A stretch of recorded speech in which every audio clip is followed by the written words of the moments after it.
Hello, I'm Beth Joey and welcome back to my YouTube channel. If you're new here, welcome. This is a channel where I paint my face, turn my camera on and talk about books. I receive every month the Illumicrate and Fairyloot book subscription boxes because I'm addicted. And I realized recently that I haven't actually done an unboxing since I think December's box. So I have 5 boxes here, 2 Fairyloot, 3 Illumicrate, because one of the Illumicrates is like a special edition box, and I figured let's just unbox them all together. We are going to start with January's Fairyloot box, which got a little bit squished in the mail there, which I'm kind of worried that there are things in here that are going to be broken, so fingers crossed nothing is. Opening this up, first thing we got is the spoiler card, where the theme this month is Monsters Within. First up in this box we have a lovely metal bookmark which has Aaron on it. I don't know who Aaron is. This bookmark was designed by @ARZ28. Next up we have the James Herondale trinket dish, which is becoming a collectible thing I think at the moment, and the artwork for this was done by Cassandra Clare. So you've just got James Herondale on the front there and then all the runes around him. Next up we have a Monsters of Verity puzzle, where we've just got the artwork on the back there of what the puzzle is going to create. It's designed by Lizard Zardonics. This features August Flynn from This Savage Song by V.E. Schwab, which I haven't read yet. Then we have a scythe enamel pin designed by Azura Arts. So you've just got the scythe weapon thing there, and it says on it, "Love remains mortal." Next up we have a These Hollow Vows tea towel designed by Stella Bookish Art, which is just here. It says, "These are the hours of spies and thieves," and then Lexi Ryan on the bottom there. And then as always we've got our collectible tarot cards in Fairyloot. So this time we've got the Knight of Pentacles and the Page of Pentacles. These are illustrated by Lizard Zardonics and they feature Cassius and Severo from the Red Rising series. And then of course we've got our author letter on the back here with a print designed by Jess Draws on the other side, and then the usual bookmark as well, which features the Monsters Within artwork. And now for what I'm sure you've all been waiting for, which is the book this month, which is Only a Monster by Vanessa Len. This edition has the exclusive cover. It's got these sprayed edges with a lovely design there, like a little sort of time and like vine sort of design. End papers designed by ARZ28, and they're different on either side, which is kind of cool as well. Then we have embossing on the hard cover, which is also done by ARZ28, just a beautiful shiny metallic-y purple, which I love. As for the book, I will just read from the blurb. It says, "In every story there is a hero and a monster. It should have been the perfect summer. Sent to stay with her late mother's eccentric family in London, 16-year-old Joan is determined to enjoy herself. She loves her nerdy job at the historic Holland House, and when her super cute co-worker Nick asks her on a date, it feels like everything is falling into place. Then a Good Samaritan attempt gone wrong sends Joan spinning through time, and her life quickly begins to unravel. Her family aren't just eccentric, they're monsters with terrifying hidden powers. And Nick isn't just a cute boy, he's a legendary monster slayer who will do anything to bring them down. As she battles Nick, Joan is forced to work with the beautiful and ruthless Aaron Oliver, heir to a monster family that hates her own. She'll have to embrace her own monstrousness if she is to save herself and her family, because in this story, she is not the hero." That is the January Fairyloot box. Let's move on to February. And we have February's box here, so let's open up and see what's inside. First, of course, we have the spoiler card with some beautiful artwork on the front there, and the theme this month is To the Moon and Back. First up, we've got a practical item designed by Jez Hawk, and that is these lovely Starless Sea socks. They're inspired by the Starless Sea by Erin Morgenstern. Then we have a Moon Goddess tote bag designed by Rosie Thorns 88, and it's based on the featured book of the month, so I guess that's a little hint to what the book might be. Then I presume in honor of the recent House of Sky and Breath release, we've got a Crescent City inspired necklace there designed by the Fairyloot team, and it's just a nice little crescent moon which says Crescent City on one side. Then we have a Wicked Fox art print designed by CYT Draws. I believe this is based on a previous book in one of the subscription boxes, which is Wicked Fox by Kat Cho. If anybody has any ideas on how they've displayed their art prints in the past, let me know, because I kind of want to display these somehow. Then we have these amazing celestial bookends, which I assume again is kind of Crescent City related. These are designed by Jez Hawk. And then lastly, of course, we go into the tarot cards. So this month we've got the King of Pentacles and the Queen of Pentacles. Those are both designed by Lizard Zardonic, and I think these are Red Rising characters as well. And then we have the lovely author letter designed by Rosie Thorns 88 with a dragon up the top there, the girl down there with a bow and arrow, the usual sort of collectible bookmark. Oh, I'm so excited. Oh, I'm so excited because I was going to buy this, but I kept delaying because I was like waiting until I got paid, and I'm so glad that I didn't buy it. It is Daughter of the Moon Goddess by Sue Lynn Tan. I have seen this everywhere. It's got these beautiful stenciled edges. Like, look at that design. How do they even do that? An exclusive cover as well. End papers designed by Grace ZHU Art. Sorry, I don't know how to pronounce that name, and they are beautiful in themselves. Oh, and they're different on each side, which is lovely. Look at that scene. Then we've got the usual foil embossing on the hardcover designed by the same person that did the end papers, which I love that white and gold. It's such a beautiful, like, shiny mix. I am going to read the blurb because I can't summarize this book myself.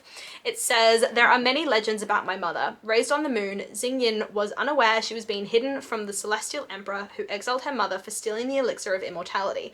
But when her magic flares and Xingyin's existence is discovered, she is forced to flee her home, leaving her mother behind. Alone, powerless, and afraid, Xingyin makes her way to the Celestial Kingdom, a land of wonder and secrets. In disguise, she trains alongside the Emperor's son, mastering archery and magic, despite the passion which flames between them. Also, there's a romance! Perfect! To rescue her mother, Xingyin embarks on a quest, confronting legendary creatures and vicious enemies. But when forbidden magic threatens the kingdom, Xingyin must challenge the ruthless emperor, leaving her torn between losing all she loves or plunging the realm into chaos. Inspired by the legend of Chang'e the Moon Goddess, this captivating debut weaves Chinese mythology into a sweeping adventure of love and family, immortals, and magic. Let's move on to Illumicrate now. So I'm going to start with my special edition box, which is based off of the Winner's Trilogy by Marie Rutkowski. So that's just the little spoiler card, I guess, there. I'm going to start off with the books, and first we have the Winner's Curse, which has a lovely special edition cover, and it's got the pink sprayed edges and then the foil embossing as well on the hardcover. And then of course we go into the Winner's Crime, which again, another exclusive cover. This one's more purple. It's got a dragonfly on the back there. We got purple sprayed edges and then a very purple foil embossing on the cover. And lastly, we've got the Winner's Kiss, which is a more blue vibe. So we've got a horse on the back there, again, special edition cover, and then a very blue sort of foil embossing on the hardcover. Just for a quick description of the book, I'm just going to pull up the Goodreads summary or book description from the Winner's Curse, which is the first book, and it says, winning what you want may cost you everything you love. As a general's daughter in a vast empire that revels in war and enslaves those it conquers, 17-year-old Kestrel has two choices. She can join the military or get married. But Kestrel has other intentions. One day, she is startled to find a kindred spirit and a young slave up for auction.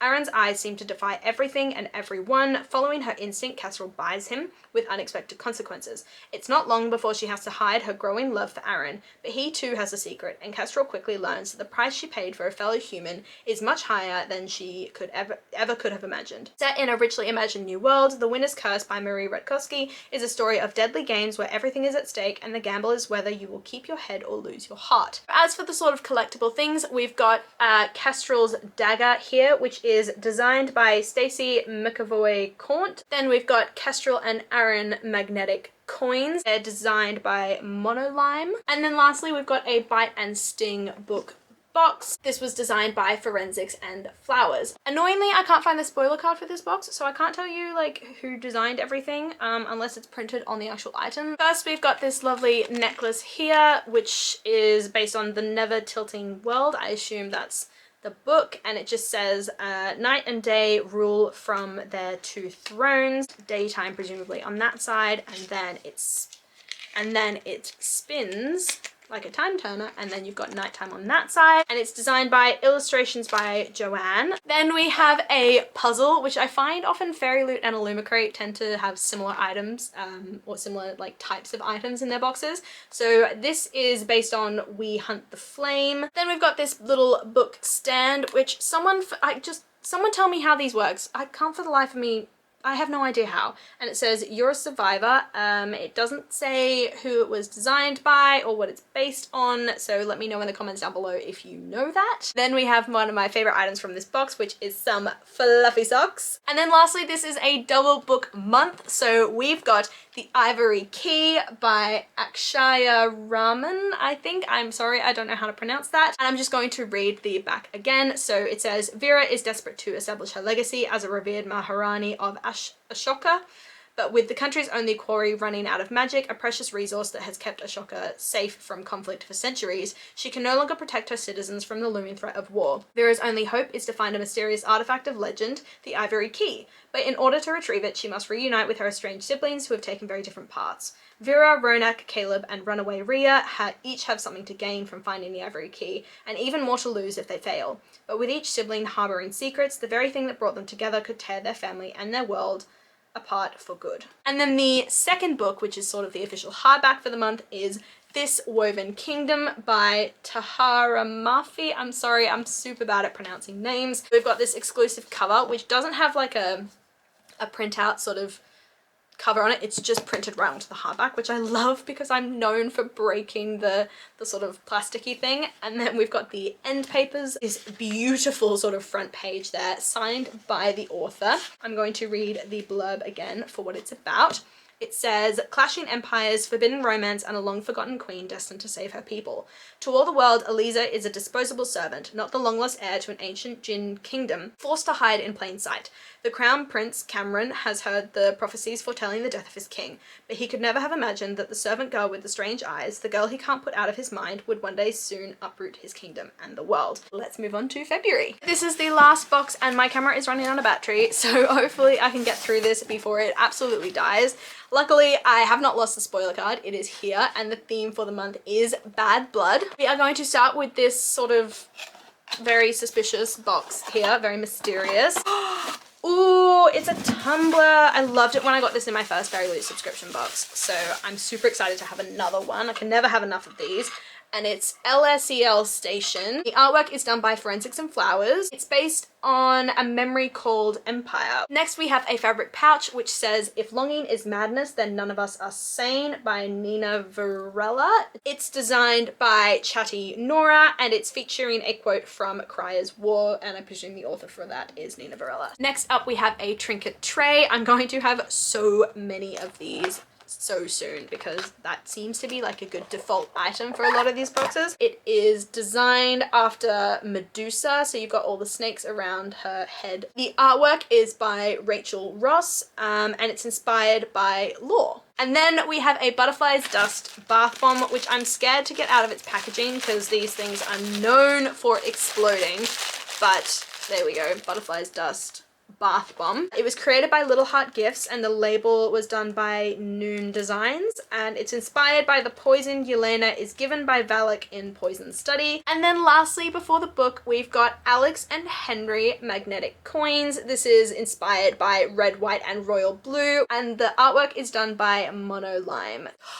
Ooh, this is another one where I haven't bought it because I've kind of been delaying, but I'm so excited I got this in a book subscription box so I don't have to buy it, and that is A River Enchanted by Rebecca Ross. We've got the beautiful exclusive cover and then the sprayed edges with a lovely like red and white floral pattern. We've got end papers and they were designed by Misteltein Art. Sorry if I have pronounced that wrong. And then it is signed by the author as well. And lastly, we've just got the foil embossing on the cover. Let's just read the blurb because I don't know a whole heap about what the book is about. And it says, enchantments run deep on the magical Isle of Cadence. The capricious spirits that live there find mirth in the lives of the humans who call the land home. But that mischief turns to malevolence as girls begin to go missing.